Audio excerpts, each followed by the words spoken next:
ঢাকা বিশ্ববিদ্যালয় হয়েছে এখন একটা সিনিয়র মাদ্রাসা।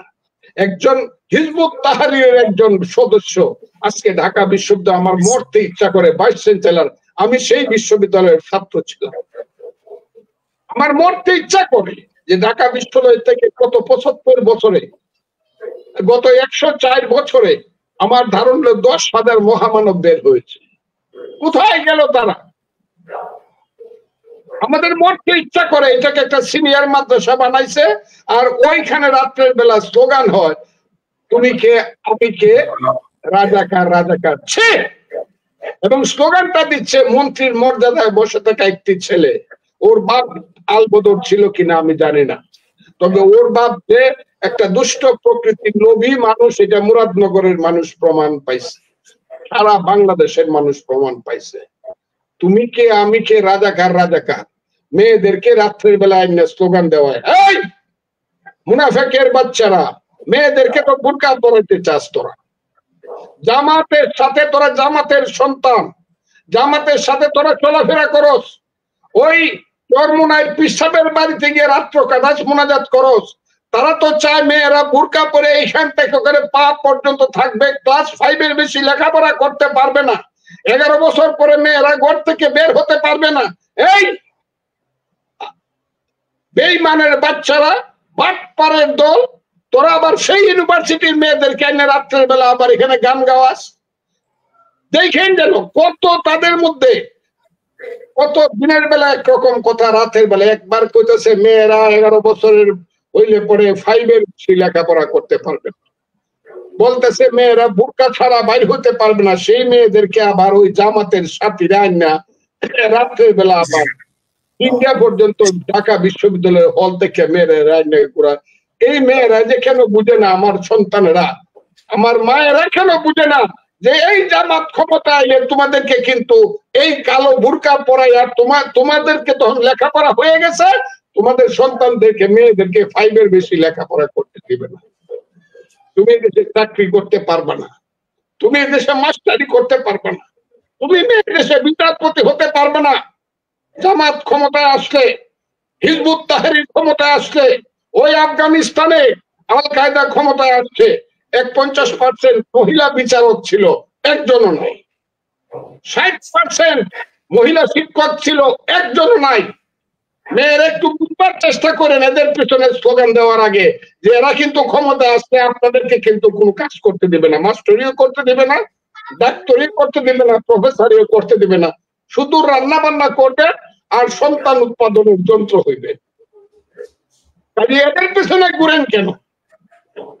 আমি চাই, আমি এই কথাগুলো বলে গেলাম, আমাকে হয়তো বা তারা শেষ করে দিবে, আমি বলে গেলাম এই কথাগুলো।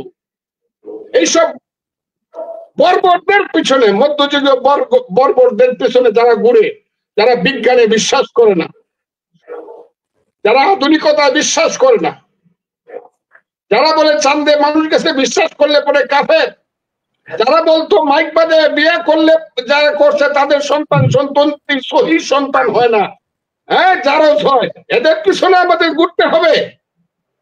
কেন ঘুরবো? যারা কিছুই বিশ্বাস করে না। কাজে আমি বলতে চাই, হ্যাঁ আমি দেখতে চাই, আপনারা যদি ইসলাম করতে চান ভোট করেন, ভোট কিন্তু আসবে, আইসা গেছে, ভোট করেন দেখি। যাদের মিটিং এ, যাদের মৌলানা সাহেবদের, যাদের ওয়াজ মাহফিলে 2 লাখ লোক হয়, আমারে যারা ফজু পাগলা বলেন, আমারে বলে ফজু পাগলা। আরে তোর বাপের চেয়ে বয়সে আমি বড় বেয়াদব, আমি বাংলাদেশের মুক্তিযোদ্ধা, আমি যুদ্ধ না করলে তোর বাপ আলবদর রাজাকার তো মইরা বাচ্ছে, তোদের জন্য বাংলাদেশটা হইতো না আমি যুদ্ধ না করলে। তোরা বেঈমান, আমার সাথে বেঈমানি করে আমার ফজু পাগলা কর। আমি ফজু পাগলা বলতেছি, খুব ক্লিয়ার কথা। যার মিটিং এ 2 লাখ লোক হয়, আমি নাম নেই আজকে কয়ে ফেলি, মুফতি আমির হামজা, কয়টা ভোট পান কুষ্টিয়া থেকে দাঁড়াইছেন আমি দেখবো, দেখতে চাই। বড় বড় মৌলানা সাহেবরা যারা অত বড় বড় ওয়াজ করেন, অনেক মুফতির গলায় খাটো হয়ে গেছে, ছোট হয়ে গেছে, আগাকারে টান দিয়া কথা বলতো, এই দেশকে আমরা এই করে ফেলবো। হ্যাঁ, কোরআন সংবিধান যদি করতে পারেন ভোট লাগবে, সেই ভোট যদি আপনি পান, আপনি যদি মেজরিটি পান, আপনি কোরআন সংবিধান করেন 2/3 মেজরিটি আপনাকে পাইতে হবে। আপনি এখন লিখতেছেন এই কথাটা, কালকে লেখা হয়েছে যে সংবিধান পরিবর্তন করলে 2/3 মেজরিটি লাগবে, কিছু কিছু আর্টিকেল পরিবর্তন করতে হলে গণভোট লাগবে। বাপের বেটা যদি হন, ইলেকশন করে 2/3 মেজরিটি পেয়ে সংবিধান বদলায় পৌরাণিক সংবিধান করেন। আর আমরা যারা আধুনিক রাজনীতি করি, হ্যাঁ, আমরা বলবো ফিদ দুনিয়া ওয়া ফিল আখিরাত। আমি দুনিয়াদারির জন্য রাজনীতি চাই, আখিরাতের জন্য আমি ধর্ম চাই। আমি দুনিয়াদারি চাই গণতন্ত্রের জন্য, আমি রাজনীতি চাই দেশের মানুষের পেটের ভাত পরনের কাপড়ের জন্য। আমি এই দেশে রাজনীতি করে ভোট চাই মানুষের সমস্যার সমাধানের জন্য। আমি এই দেশের ভোট চাই বাজারে জিনিসপত্রের দাম কমের জন্য। আমি এই দেশে ভোট চাই, আপনার কাছে আমি এমপি হতে চাই সুন্দর আইন করিয়া হিন্দু মুসলমান বুদ্ধ কি খ্রিস্টান আমরা ধর্ম নিরপেক্ষ সাম্প্রদায়িক জাতি সৃষ্টি করার জন্য আমি আপনার কাছে ভোট চাই।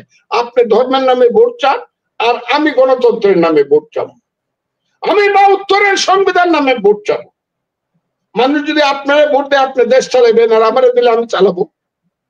খুব ক্লিয়ার, তো মারামারির কিছু নাই। বকাবকি করেন কেন?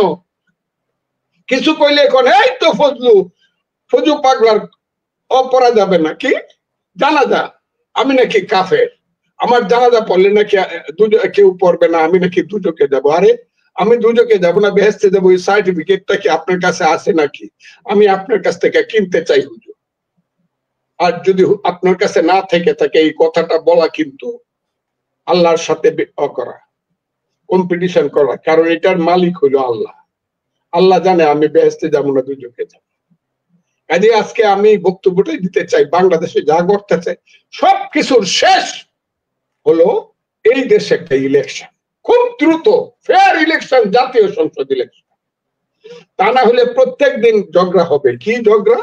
ইঞ্জিনিয়ার ইউনিভার্সিটির ছেলে, হায় রে ডাবল স্টার পাওয়া ছেলেরা রে বাবারা, তোমরা স্লোগান দাও 1 2 3 4 তারেক রহমান ইত্যাদি ইত্যাদি, যে কথাটা আমিও বলতে পারি না। গাছের ডালে কাওয়া তারেক রহমান কি? তোমরা এইসব স্লোগান শিখছো বাবারা, তোমরা না ডাবল স্টার, তোমরা না আমার সন্তান, এমন সন্তান, তুমি আমার শ্রেষ্ঠ সন্তান। শিক্ষা দীক্ষায় তোমাকে কি স্লোগান শিখাইছি আমি? এই দেশের মানুষকে এই স্লোগান শুনতে চায়, এই দেশের মানুষ স্লোগান শুনতে চায়, শুনেছে সারা জীবন। অমুক ভাইয়ের অমুক মন্ত্রীর শিক্ষানীতি, আইয়ুব খানের শিক্ষানীতি মানি না, মানবো না। শিক্ষা কোনো পণ্য নয়, শিক্ষা হলো অধিকার।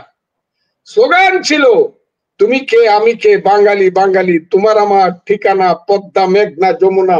পৃথিবীর 10টা স্লোগানের একটা শ্রেষ্ঠ স্লোগান। সকাল ছিল রক্ত সূর্য উঠেছে, বীর বাঙালি জেগেছে।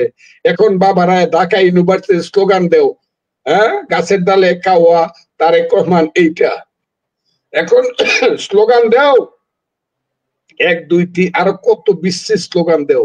জিয়াউর রহমানের ছবিটাকে মাটির মাঝে ফালাইয়া পাও দিয়া পারাপারি করো। আরে বাবারা, তোমাদেরকে মা বাপ কি তোমাদেরকে এই শিক্ষা দিছে? তোমাদের কাছ থেকে কি আমরা এটা চাই?